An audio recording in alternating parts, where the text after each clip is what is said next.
The progress is anchored on the pursuit of planned but sacrificial interventions, including the domestic debt exchange program, to enable us effectively manage the rising cost of debt and create fiscal space for growth-enhancing reforms. As a nation, we need to be proud of what May 17 signals and what we have been able to achieve against all odds and in a turbulent global environment. Our $3 billion support is 3 times our quota and the largest allocation from the Poverty Reduction and Growth Trust, PRGT. We front-loaded within 6 months 1.2 billion of the 3 billion facility, of which 604 million was disbursed within 3 days of approval.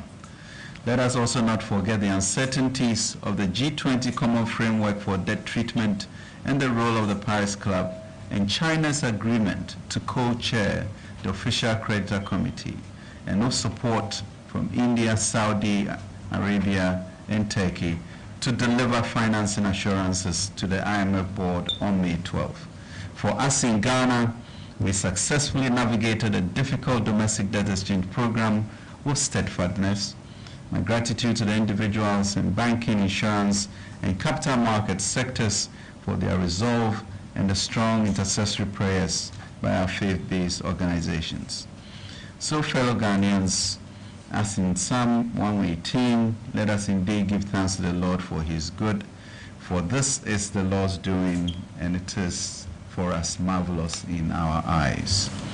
Also, on behalf of His Excellency President Akufo-Addo and the entire government, I would like to express profound appreciation once again to our fellow Ghanaians, especially those who voluntarily and overwhelmingly participated in the debt exchange program, allowing us to achieve an 85% success rate by 14 February 2023 and sacrificing for economic recovery and reform of the Republic. The Right Honorable Speaker and Honorable Members of Parliament for their support, especially in approving key revenue measures on 31st March 2023 to enable us fulfill a key prior action relating to our program with the IMF. Our development partners, especially our bilateral partners, for their financing assurances delivered on Friday, 12 May 2023, which was pivotal in securing IMF board approval. You, our friends in the media, who have kept our people well informed of the process and sustained their hopes despite the misinformation from certain quarters of your fraternity. We are resilient people as Ghanaians, a people of destiny, and we shall prevail in all things because the Lord is on our side and the battle is the Lord's. I also like to express profound gratitude to the IMF Managing Director, Kristalina Georgieva, for her unwavering support and belief in our ambitious reform agenda.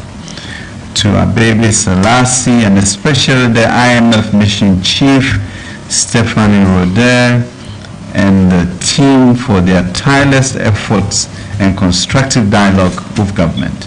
My sincere thanks also go to the gallant men and women of the technical teams at the Ministry of Finance and Bank of Ghana who worked so hard throughout the period. And thanks to your support, partnership, and forbearance in these key processes, coupled with the implementation of the front-loaded fiscal adjustment outlined in the 2023 budget, as well as other government interventions, we are already seeing positive outcomes. The United States, through the International Development Finance Corporation, within 3 days of the fund approval, announced a program to invest $300 million to establish the Ghana Data Center under the G7 Partnership for Global Infrastructure and Investment. This is very significant as it illustrates the confidence that is being restored and the focus on the private sector growth agenda that we'll be pursuing to transition our economy. On the domestic front, as we speak, inflation has accelerated to 42.2% for the month of May 2023, down from 54.1% at the end of December 2022. The May inflation represents a 1% increase over the April 23 inflation of 41.2%. The May inflation was largely driven by food inflation of 51.8%, up from 48.7% in April, with non-food inflation decelerating to 34.6% from 35.4% in April. The relative rise in inflation in May 2023 appears to reflect the pass-through effect of the utility price adjustment in April and the implementation of the new tax handles in May. We expect inflation to decelerate going forward. The cedi's depreciation has largely stabilized with a year-to-date depreciation rate of about 21.9% as of February 16, 2023, down from 50% in December 2023. The 91-day T-bill rate has declined to 20.6%, down from 35.5% at the end of 2022. Gross international reserves has improved after the disbursement of the first tranche of $604 million US dollars following the approval of the IMF program. The current account balance turned positive at 0.9% of GDP at the end of March 2023 from minus 2.2% at the end of December 2022. In addition, the trade balance improved from 0.9% of GDP at the end of January 2023 to 2.2% at the end of April 2023. And recent GDP statistics released by the Ghana Statistical Service in April 2022 showed that real growth ended 2022 at 3.1%, which was higher than growth projections by most international organizations. Ladies and gentlemen, we have an ambitious agenda for reform. Let me state clearly that securing the IMF program is not an end to our current challenges, though it has significantly paved the way for the implementation of an ambitious and well thought out program of reform for our economy and country. In fact, the real work of adjustment, realignment, and the return to a path of steady economic growth has just begun. Let us brace ourselves for the needed reforms, especially in expenditure control, non-arrears accumulation, revenue growth, ECG collections, and energy sector reforms in order to rebuild the walls of the Republic with urgency. That said, our reform program, the post-COVID-19 program for economic growth, now supported by a 3-year standard credit facility arrangement of the IMF, is built on clear targets and strong policy and structural measures. Over the medium term, the PCPEG-backed IMF program seeks to promote a credible fiscal consolidation program anchored by strong domestic revenue mobilization and high spending efficiency. The government is targeting a primary surplus on a commitment basis, the critical fiscal anchor under the program of 1.5% of GDP by 2025 through to 2028, to firmly anchor inflation expectations and preserve financial stability, to restore public debt to sustainable levels by 2028 while observing the two binding constraints of A, public debt in present value terms to GDP ratio of 55% or less, and an external debt service to revenue ratio of 18% or less. To enhance economic competitiveness with export surpassing 37% of GDP in the medium term. Safeguarding social protection and enhancing targeting to ensure effectiveness of key interventions, minimizing fiscal risks, including from SOEs, and deepening structural reforms in targeted sectors such as energy and cocoa. It is important to stress that this structural reform agenda is consistent with government's own public financial management strategy to transition from central government to general government operations.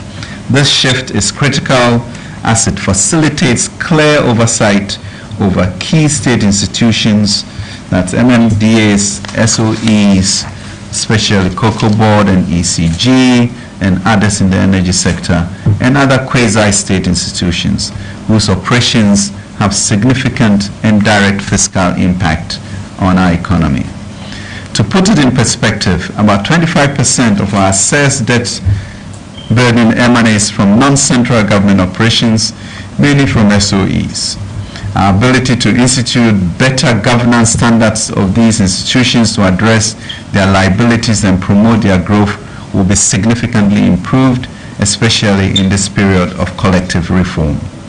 Critically, we must all remain committed to the agreed wide-ranging and strong structural reforms designed to address structural weaknesses and build resilience in key areas including tax policy and tax administration, expenditure control and arrears clearance, financial stability, financial sector plans, review of statutory funds, governance and corruption, debt management, fiscal credibility, and energy sector and cocoa sector SOE reforms. With legacy debt in the energy sector reaching about $2 billion as at the end of May 2023, and an estimated shortfall of $5.9 billion US between 2023 and 2025 due to the current conditions of SOEs and IPPs in the value chain in the sector. The sector has been prioritized for comprehensive reforms. It is expected that structural reforms in the sector should reduce the shortfall by at least $2.95 billion over the period. These reforms, which are aimed at sustainably reducing losses in the energy sector, will be outlined in the updated Energy Sector Recovery Plan, ESRP, which will be approved by Cabinet by end June 2023. It will be accompanied by, amongst others, the operationalization of a framework to guide the granting of energy sector subsidies by end June 2023, implementation of an inter-utility debt settlement framework on a quarterly basis starting from June 2023, and implementation of a mechanism to enforce the guidelines of the cash waterfall mechanism and natural gas clearinghouse by end June 2023. Ladies and gentlemen, similar reforms are envisaged under the PCPEG to revamp the cocoa sector and reduce and eliminate the annual losses of Cocoa Board and its indebtedness. The reforms in the cocoa sector include the implementation of a turnaround strategy to be approved by Cabinet by end June 2023. This is expected to address cocoa pricing issues, Cocoa Board oversight challenges, introduce cost rationalization measures, and a phase-out of quasi-fiscal spending. Ladies and gentlemen, other structural reforms to entrench fiscal discipline and bolster transparency include reforms to enhance revenue administration and tax policy, operationalization of the Human Resource Management Information System, enhancing spending controls and prevention of arrears buildup, and streamlining of earmark funds. In addition, government is transitioning from central government reporting to general government and from cash to accrual reporting.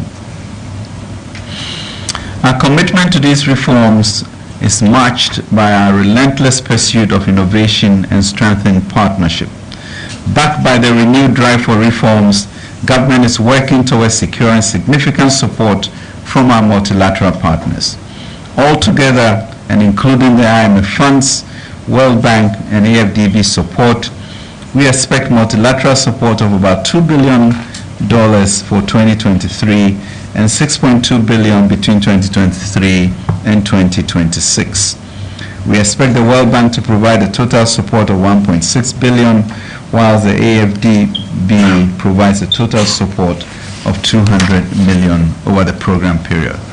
In addition, we expect to mobilize catalytic funding, some $30 million this year and $330 million between 2023 and 2026 from bilateral creditors.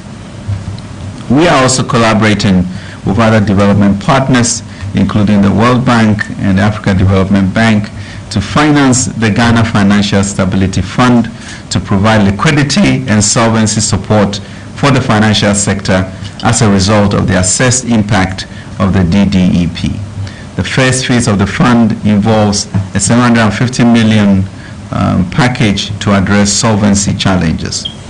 Ladies and gentlemen, be assured that while aggressively mobilizing domestic revenue, we remain focused on mobilizing complementary, sustainable external resources for our recovery and reform efforts.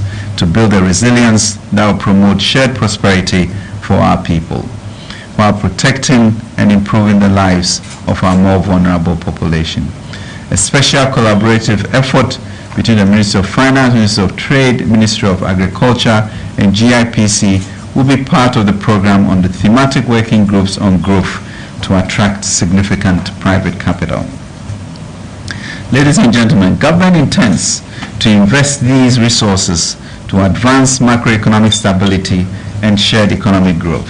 Government is very intentional in ensuring that growth and job creation are not sacrificed in the process of restoring macroeconomic stability and debt sustainability. Specific interventions to support the economic recovery process include: 1. Improving the business environment, reducing the cost of doing business, and enhancing export competitiveness. In addition, local content legislation will be reviewed to encourage FDI while leveraging the opportunities offered by the Africa Continental Free Trade Area. 2. Promoting entrepreneurship through initiatives such as the Youth Start program to create more jobs for the banking sector and faith-based organizations. Fast-tracking the implementation of key growth-oriented programs under the Ghana Care Sobatampa program. These programs include the economic enclave projects to enable self-sufficiency in rice, maize, vegetables, and poultry, and supporting large-scale agriculture and agribusiness interventions through the Development Bank of Ghana. Transitioning to a digital economy to boost productivity, tax collection, and formality. Expanding digital government services and promoting the BOG's digital currency will support digitalization and financial inclusion with adequate safeguards in place, and strengthening policies to support climate change adaptation and mitigation for inclusive growth. As you know, I was in South Korea and South Africa immediately after our IMF approval to drum up private sector engagements in agriculture and technology in particular, in order to pursue a more deliberate and aggressive growth agenda. We'll continue to engage the global community to support our growth program for growth and economic turnaround. We will be launching a Ghana Mutual Prosperity Dialogue agenda to encourage domestic and external investors to be at the core of our growth agenda. We'll be working with Ghanaian businesses and entrepreneurs, think tanks and NGOs, and larger resident multinationals such as the telcos, mining and oil companies to facilitate ease of doing business and promoting business in Ghana. In line with our tradition of compassion and care for the underprivileged, we expect to strengthen social protection through increases in social spending to protect the most vulnerable and the poor from the impact of adjustments under the program. Recall that the 2023 budget already made specific provision for: 1, doubling the leave payment per beneficiary household from 45 cedis per month to 90 cedis, with progressive increases in the number of beneficiary households from the current 344,185 households. Coverage will be expanded to all 2.5 million extremely poor individuals by 2024. We plan that by end September 2023, an indexation mechanism will be introduced in the LEAP program to prevent erosion of value over time.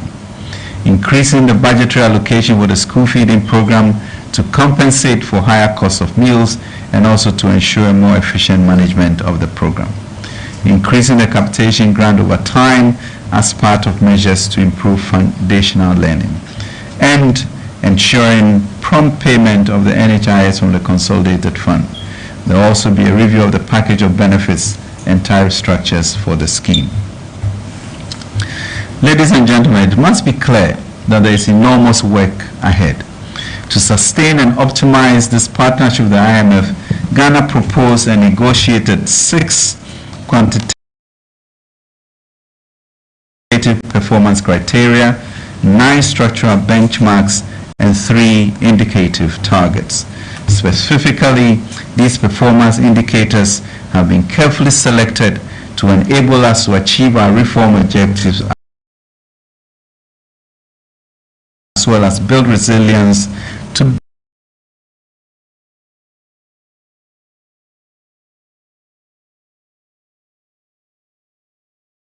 withstand future global and domestic shocks as they are certain to occur. We would like to emphasize that contrary to other commentaries, these performance indicators emanate from our cabinet-approved PC-PEG. To support the effective implementation of reforms and interventions,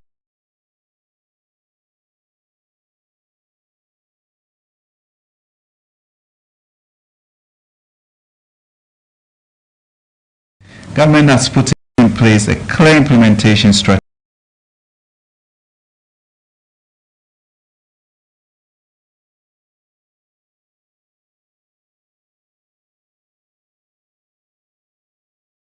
Sensitization of key stakeholders, including Cabinet, EMT, Council of State, Parliament, National House of Chiefs, Organized Labor, Employers Associations, including AGI and Chambers of Commerce, MDAs, MMDAs, investors, CSOs and think tanks, FBOs, the general public, NDPC, commissioners, heads of SOEs, development partners, and the media. We have already engaged Cabinet, EMT, Sovereign Sector Regional Ministers and MCs organized by the Ministry of Agriculture, Council of State, Chief Directors and Heads of Covered Entities, PPME Directors in MDAs, MOF staff, and a cross-section of the media. Today, the general public has accordingly been apprised. The rest will follow. Implementing a comprehensive communication strategy for the PCPEG program, ensuring public funds and their usage, including the IMF funds, are audited by the Auditor General of Ghana. Program implementation will be monitored on a monthly basis at various levels, including Cabinet, Economic Management Team, and the Economic Policy Coordinating Committee. Additionally, we are introducing 6 thematic working groups which will meet weekly and will be chaired by the Minister of State and Deputy Ministers of the Ministry of Finance, Deputy Ministers of other relevant ministries, and Deputy Governors of the Bank of Ghana. In fact, specifically, the following thematic working groups have been established. 1. Energy sector SOEs/Cocoa Board structural reforms. 2. Public financial management structural reforms. 3. Financial sector structural reforms. 4. Tax policy and revenue administration structural reforms. 5. Macro fiscal policy reforms. And 6. Growth and social protection. Ladies and gentlemen, as this path towards a reformed, diversified and resilient economy, we stand ready to engage and receive inputs from all stakeholders to implement the IMF-backed PC-PEG program. Policy dialogues towards effective implementation of the program. Already discussions are ongoing with ASSET. Despite the considerable program progress, there remains key outstanding operations, especially in debt restructuring. The program to engage independent power producers, consistent with the MOU signed with Organized Labor in December 2022 on the exemption of pension funds, they continue to be exempted. Government is currently engaging Organized Labor and Pension Fund corporate trustees in line with the MOU within debt sustainability limits and to promote macroeconomic stability and economic growth in the spirit of social partnership. We have also successfully worked with the Paris Club and other creditors to determine the parameters of our official debt restructuring under the G20 Common Framework for Debt Treatment. In the coming weeks, we will seek to complete the MOU of the OCC on the terms of bilateral debt treatment. Government will sustain engagement with private creditors, Eurobond investors on external debt to reach agreement with the private creditors in the shortest possible time.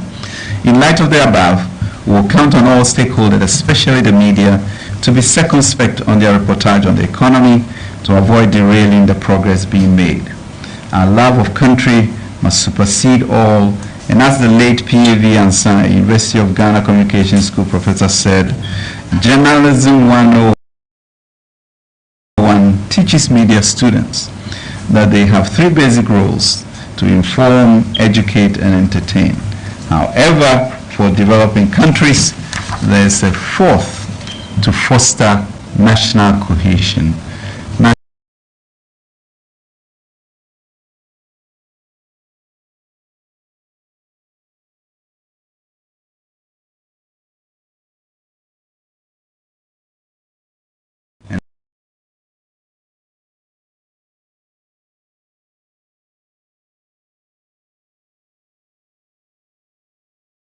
unquote.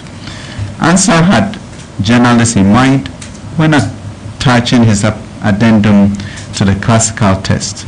But as we watch events unfold in Mali, Burkina Faso, and other countries elsewhere in the region, this is in fact a rule that holds true for everyone. The misreporting on China was unnecessary and unfortunate, unfounded accusation purpose. Undoubtedly, the need for accuracy must override speed in these circumstances. Ladies and gentlemen, we are certainly at the beginning of a promising journey towards not just recovery, but also resetting our economy. As a number of you have said to me, we have turned the corner. Government is committed to restoring Ghana's economic fortunes within the shortest possible time through a combination of front-loaded fiscal adjustment and structural reforms while creating the conditions for private sector-led growth. Going forward, we will continue to count on the support of all Ghanaians, including the general public, to achieve the objectives set out in the IMF-backed PC PIC. We engaged the IMF Technical Mission last week, 8th to 15th June, to discuss recent economic developments and the implementation of the program. In this regard, we undertook a joint assessment of Ghana's schedule for September, way for the IMF board to consider and approve the first review and the disbursement of the second tranche of $600 million in November 2023. As the IMF attested to all of us in their press release on 15th June 2023, against a complex global, I quote, against a complex global economic backdrop, the Ghanaian economy is showing signs of stabilization, with softening inflation, an increase in international reserve, and less volatile, and an increase in international reserve, and a less volatile exchange rate.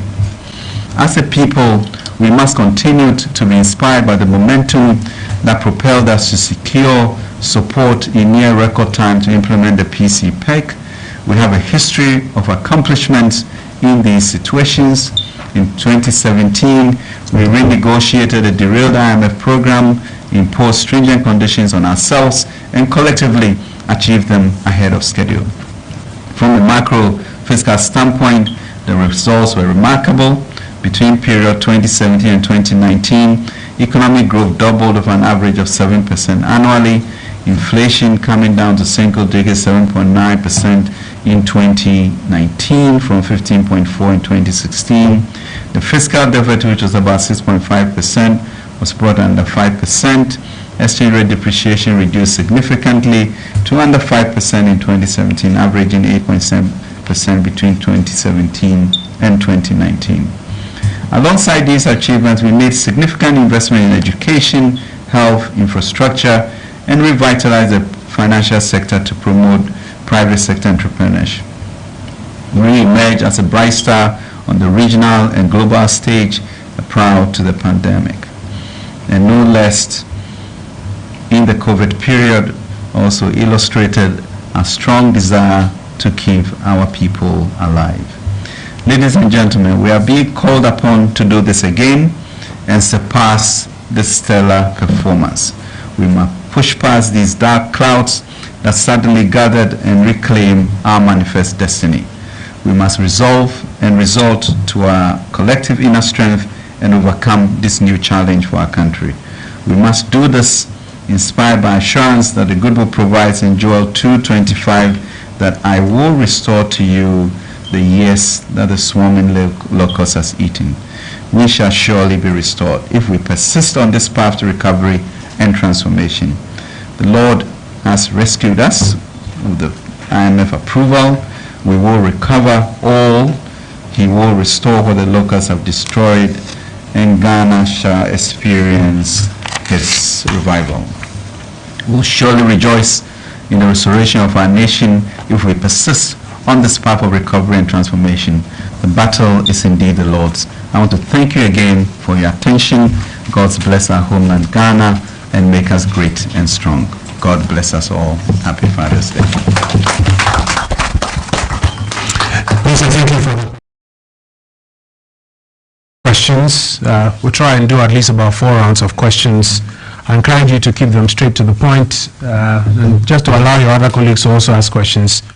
perhaps not more than 2. If we have more room, we will come for some more questions. Just to recap, Minister has spoken about some structural reforms and has made the point that we need all hands on deck. We need everybody's support for these structural reforms to be successful, be they in the cocoa area or moving from cash to commitment basis or SOE reforms. We need everybody on board for it to work.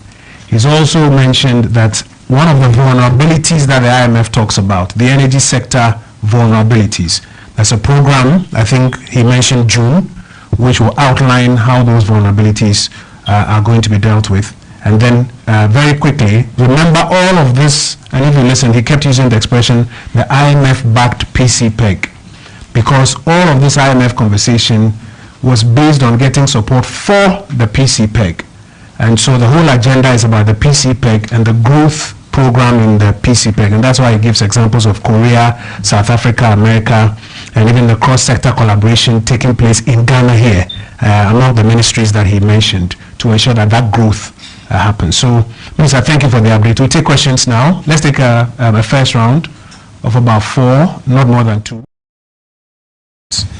So I have 1, 2, so let's start here. 1, 2, 3. 1, 2, 3. Is there a fourth? Okay, so 1, 2, 3, 4. Let's start with these 4, yeah. Thank you very much. My name is John Awuni. Minister, when you were speaking, you mentioned that you were in South Korea, and I wanted to find out what is the most critical thing that government needs to do to be or to transform our trajectory, like you mentioned in the South Korea experience. Thank you.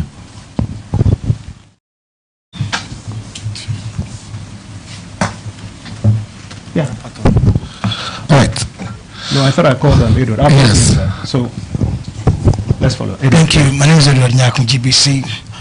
Sir, on the domestic enhanced program, what are some of the strategies put in place to scale up food production in the country? And also you mentioned the data center that Americans intend to set up. When are we going to see these? Thank you.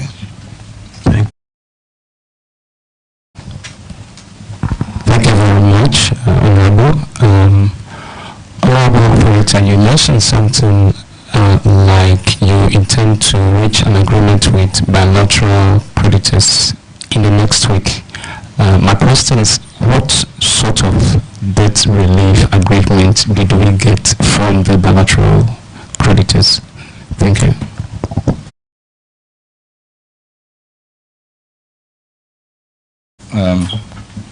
With the you talked on the remainder of the domestic debt exchange. When do you expect to conclude it?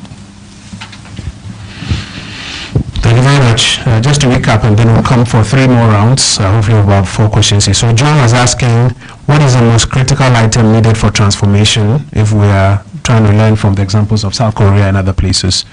A second question, what is the plan for real sector program, or the PCPEG? Is the same thing. The enhanced domestic program is the same as the PCPEG. And follow-up question on, do we have any timelines for the data center that the Americans are looking to come invest in Ghana on? Third questioner is asking, what's in the pipeline on the bilateral debt relief side? Is there anything in the pipeline that you can share at this stage with the people of Ghana? And then the final question is, when will the remainder of the domestic debt exchange be concluded? Thank you very much indeed for the question.